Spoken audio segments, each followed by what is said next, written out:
دا د جرمني مونشن ښار دی.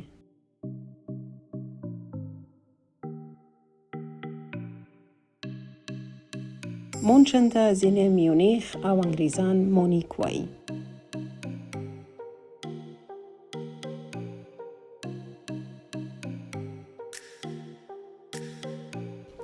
مونشن د بایرن ایالت مرکز او له برلین او هامبورګ وروسته د جرمني دریم ستر ښار دی.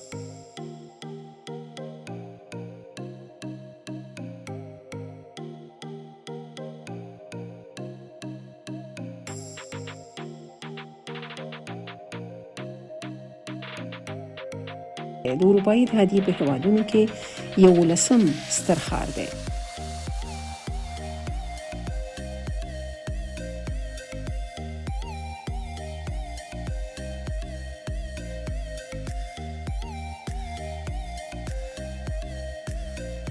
د 2024 د سرشمېرنې له مخې مونشن 15,694,032 نفوس لري.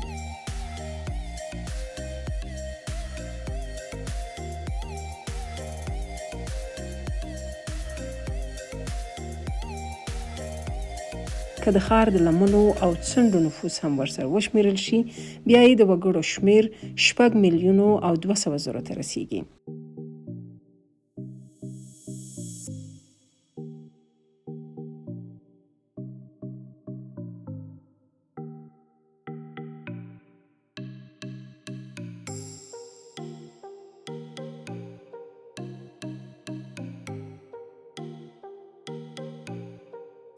په 1806 کال کې په مونشن کې د بایرن پادشاهي تأسیس شوه.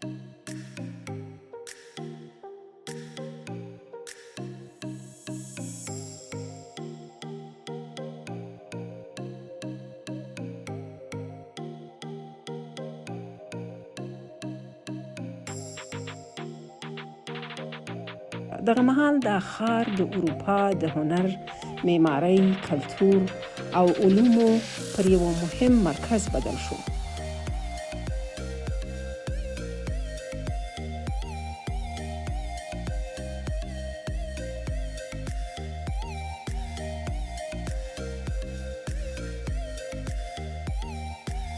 بایرن د هټلر د نازي ګوند په شمول د څو سیاسي ګوندونو زیږنځی پاتې شوی.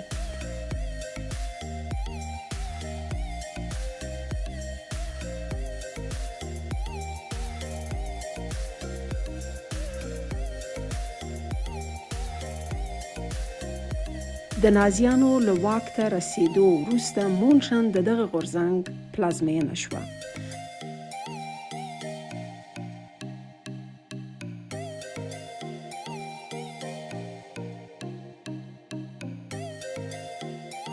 په دویمه نړیواله جګړه کې پر دغه ښار سختې بمبارۍ شوې دي، خو بیرته یې پخوانی ښار ورغاوه.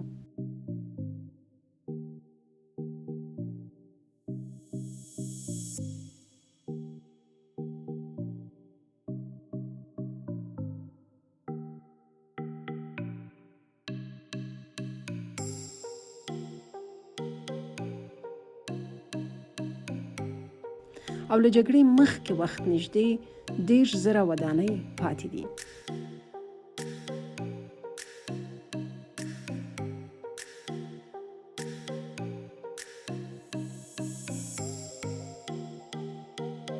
نننی مونشن د نړۍ د ساینس، تکنالوژۍ، مالي چارو، اختراعاتو، سوداګرۍ او سیاحت یو مرکز دی.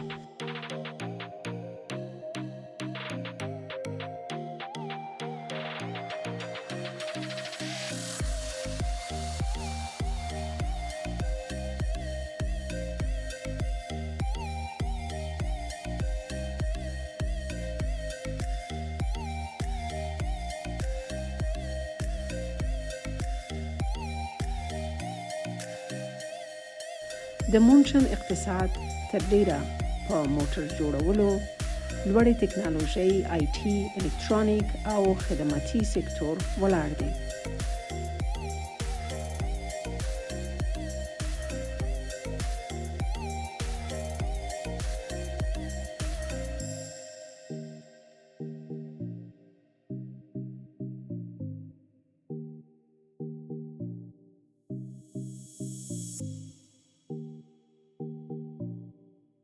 د BMW، زیمنس او الیانس په شان کمپنۍ او مهم پوهنتونونه لري.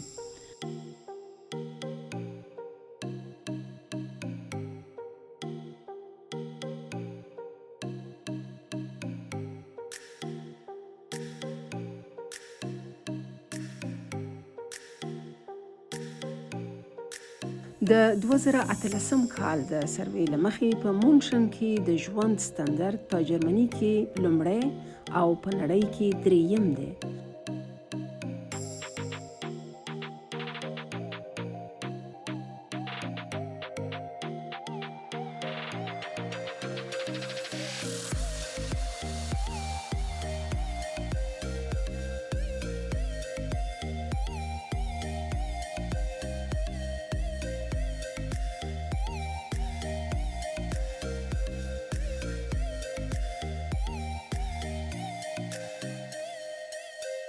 خو په جرمني کې تر ټولو ګرانه ښار دی. په تیره بیا د کورونو او جایدادونو کرایې او بیې پکې خورا لوړې دي.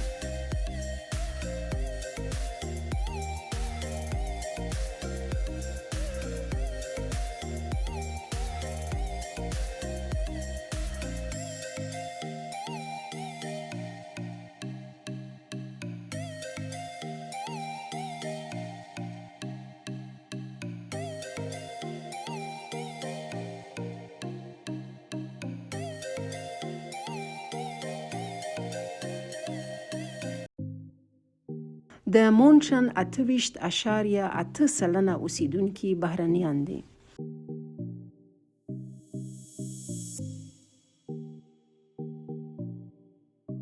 په مونشن کې د بیروزګارو شمیر خورا کم دی.